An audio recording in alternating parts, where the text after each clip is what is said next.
Chapter 1. July 7th, 99, 12:30 p.m., psych appointment. Danny. Just suck it up, Danny, I tell myself as I hoof it through the swampy Carolina heat from my car to the shrink's office. If this one says no, you can always go to another one. As I press the button to let the doctor know I'm here, I acknowledge that I can hardly blame her if she thinks I'm a lunatic. If the definition of insanity is doing the same thing over and over again, expecting a different result, the number of times I've paid someone to tell me I don't get to make decisions about my own body would qualify me as whacked. What is a sex life worth, you might ask? Let's add up what I've spent so far. Appointments with gynecologists, not resulting in the tubal ligation I asked for, $600. A visit to this shrink so I can get a letter attesting to the fact that I'm capable of making my own damn decisions, another $150. The door to Dr. Wrangel's office opens, startling me. Come on in, Danielle. Pasting on a cheerful smile, I do as she says. I do not, however, head for the couch and lie down like a patient. Instead, I take the chair by her desk. Following my lead, she crosses to its other side and taps an envelope sitting on her desk. After our last session, I'm happy to give you a letter stating that you are lacking any psychological impediments that would affect your decision-making process. An audible sigh of relief whooshes past my lips. Great! Thank you so much. When I reach for the envelope, however, she slides it out of my reach. I do have a couple more questions for you. Eyes on the prize, Danny. Eyes on the prize. Okay. I am curious as to why it is that you're opting for sterilization. Do you need to know to give me the letter? Her lips twist to the side slightly, and her gaze shifts toward the window. Technically, no. But I can't help but wonder if there are underlying issues that require our attention. If you're seeking to solve a problem physically, that may be more appropriately addressed emotionally. I don't know where she's going with this, but I want that letter, so I hold up a hand in a Girl Scout promise. I am not afraid of having children. I am also not going to be talked into having them. I helped raise half of my 9 siblings. I have no interest in bringing any more Goodwins into the world. I believe we're full up as it is. She takes a deep breath, and before she can ask what I'm pretty sure is next on her list, I add another hand to the first, so she's got 2 to look at. And I swear no uncle or cousin or stepdad diddled me. I just tense up when a penis gets near my vagina because all I can think about is that army of sperm coming from my poor little defenseless egg. Tense up? Like, so tense that there's no way anything is getting in there. Sometimes I actually have the urge to run away. Are you saying you're a virgin? Not exactly, but I've never been able to enjoy sex. And it's getting worse rather than better. I blow out a breath. I get all sweaty, sometimes even nauseous. I'll give her credit. She looks curious, but not horrified. These are classic fight, flight, freeze responses, like when your body believes it's in danger. The first gyno I went to told me I should just, I make air quotes, relax, have a glass of wine before sex. Like that's a good idea. I mean, don't more people get pregnant when they've been drinking? If they're drinking to excess. She folds her hands and leans closer. I wonder if unpacking some of your experiences might be beneficial. For many people, emotional intimacy can be necessary in order to feel sexual pleasure. At this, my hands and my head give in to gravity. Is that frightening to you? No, I say, forcing myself to sit up and face her again. Of course not. It sounds exhausting. She tips her head to the side again, very bird-like, this lady. Exhausting. Yeah, Another person wanting things from me, another person to worry about, and the head tips to the other side. That's what you do for the people you care about? Worry about them? Well, yeah. People leap without looking, including two of my best friends. One married a total jerk just because she couldn't pick between two guys who have loved her forever, and the other one is pregnant with a guy she's only known for a year. They're not even married. Are your friends unhappy with these changes? Because life is about change. Who can tell? Whitney, the one who got married, I call her once a month but can't get her to talk about anything beyond what color she just painted her nails. And Violet, the one who's pregnant, seems happy, but she has no idea how her life is going to get turned upside down. She's an only child and doesn't know anything about raising kids. But wouldn't you agree that they should be able to make these choices for themselves, no matter the consequences? Her chin lowers, and she waits until I make eye contact to continue. The way you want to? But guess who they're going to expect to be there to pick up the pieces? I point at my chest. This girl. She nods slowly and then gazes off to the side again, her hand still on my damn envelope. I'm curious about the other thing that exhausts you, people wanting things from you. Damn, this woman must have a tape recorder in her head. What about it? I'm wondering if you experience relationships as transactional. Like you scratch my back, I'll scratch yours? I mean, yeah, that's how most people are. Do you ever do things for people you're close to just because you care about them? Well, sure, but the problem with most people is that they run around trying to get things they don't really need, and they're never satisfied. From the latest gadgets to the next baby. And what about you? I am never going to be like that, which is why I'm here. I'm doing my best to hang on to my temper, but I feel like she's trying to catch me out.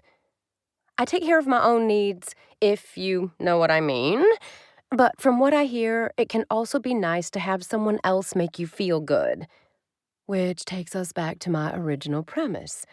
Sterilization may be a solution that solves some of your problems, but it may not be the magic wand you're hoping for. For many, many people, for most women, in fact, a certain level of attachment and trust is required before they can relax enough to, say, climax with a partner present. Well, hopefully I'm not like most women. And what if you are? What about all those folks out there having sex for fun? All those women looking for tips in Cosmo magazine? The skin around her eyes and mouth tightens. I think there are fewer of them than we are led to believe. I guess I'll just have to hope I'm not one of them. Now, can I have my letter, or what? 2 days later, I'm painting the back bedroom of my house when the phone rings. Setting the roller in the tray, I sprint to the hall nook, hoping to pick up before the machine gets it, since I've been playing phone tag with a gynecologist who refuses to leave a message. Hello, Danielle Goodwin speaking. Is this Danny? An unfamiliar female voice asks. Yeah, that's me. Oh, sorry. I thought Danny would be a guy. My bad. She clears her throat. I'm a transpo PA on Lawson's Reach, and I have the airline information for your pickup Monday. Like way too many young women these days, her voice goes up at the end of every sentence, as if she's not sure of what she's saying. Drives me nuts. But she's not one of my cousins or siblings, so I let it go. Besides, I've got my own shit to deal with, including figuring out how to deal with a child star turned TV producer that I get to ferry around town for the next 2 weeks. The guy who, for the past 2 years, has popped into my head every single time I pull out my vibrator. Lucas Keith is hands down the most attractive and the most confusing SOB I've ever met. Until the last 5 minutes of our time together when I was his driver on that Hallmark movie, I was pretty sure he hated me. I have no idea what to do with the feelings those final moments stirred up, especially because they are 100% likely to be felt only in one direction. I mean, he's Hollywood royalty. I'm a nobody. Just a driver and locations scout in a backwater southern town that just happens to get a lot of film and TV production. Not to mention the fact that he's been in love with his co-star from Our House since he was in short pants. No way could I compete with America's sweetheart, Kelly Kingston. If I wasn't saving money for a tubal ligation, assuming someone will someday grant me one, I definitely would have turned down the job. Hello? Are you still there? The PA asks. Yes, I'm... At the call waiting beep in my ear, I switch gears. I have to take another call. Can you give me your number real quick, and I'll get right back to you? I scribble down her info as quickly as I can before connecting with the other call and repeating my greeting. Oh, I'm glad I caught you, Ms. Goodwin. Another unfamiliar female voice says. I'm calling for Dr. Jenner. Oh, great. I'm ready to schedule the procedure whenever he has an opening. Oh, I'm sorry. That's not... That is... He asked me to call and tell you that you're not a good candidate for a tubal at this time. Did he not get the letter from Dr. Wrangle? She clears her throat. He did, but there are other factors. Can I speak to him? He's very busy, I'm afraid. He said to tell you that he has seen too many women in your situation regret their decision and come back wanting a reversal he can't provide. What does that mean, my situation? Under 30 and unmarried, dear. I mean, honey, what if you meet the man of your dreams and he really wants kids? What would you do then? Ma'am, the man of my dreams is one who, like me, doesn't want children. I grit out, squeezing the receiver the way I'd like to wring this lady's neck. And how is it that turning 30 is going to magically make me mature enough to make the decision? All I can say is, she says, her tone snippy, this is his decision, and he told me to tell you that it's final. When I don't say anything, she adds, you have a good day now, you hear? After roaring my frustration into the void she leaves behind, I slam the phone into the cradle so hard the ringer jangles. But it doesn't help.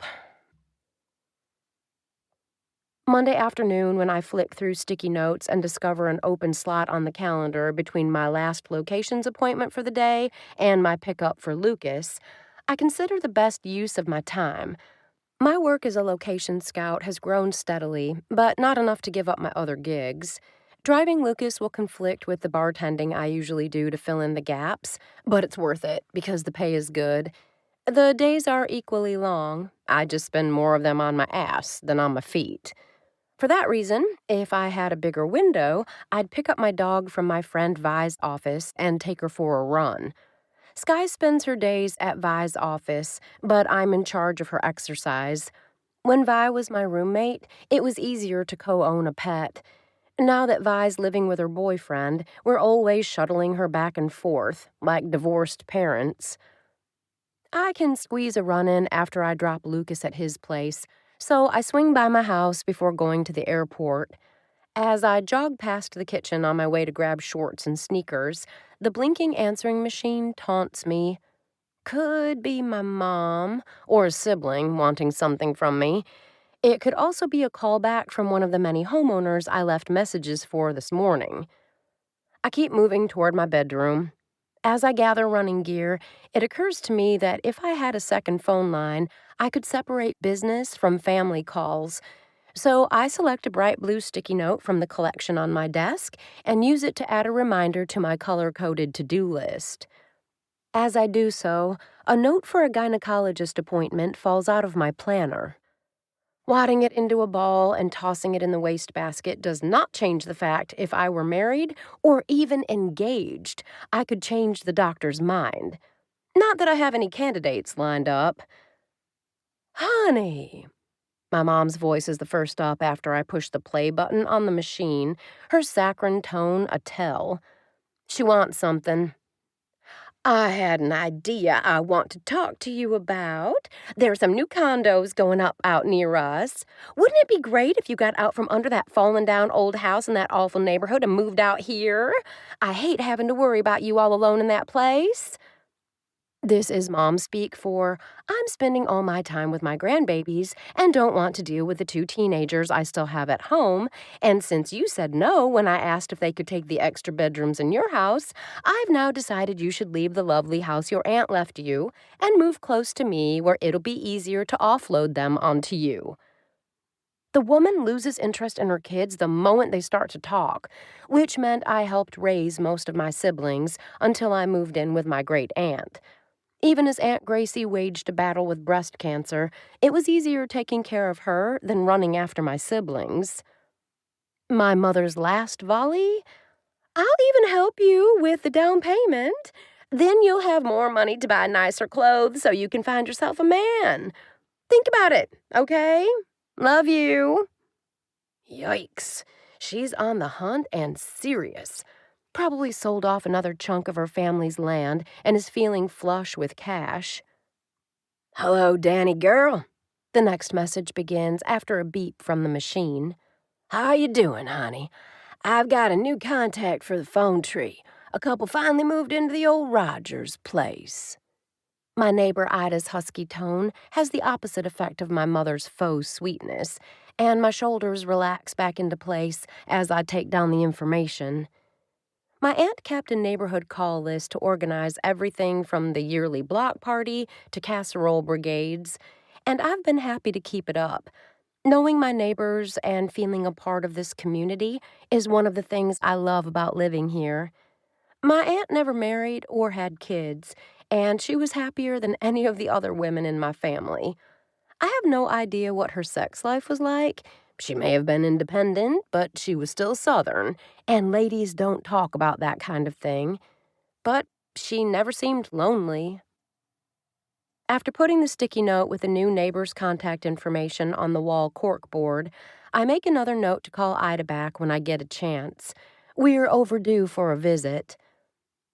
The next few calls are from homeowners returning calls about shooting Lawson's Reach on their properties, and I jot down the times they're available to meet me. As I pick up the phone to call one of them back, the phone rings in my hand. Aunt Danny? It takes me a moment to put a name to the voice. Carrie, one of my many much younger cousins that call me Aunt.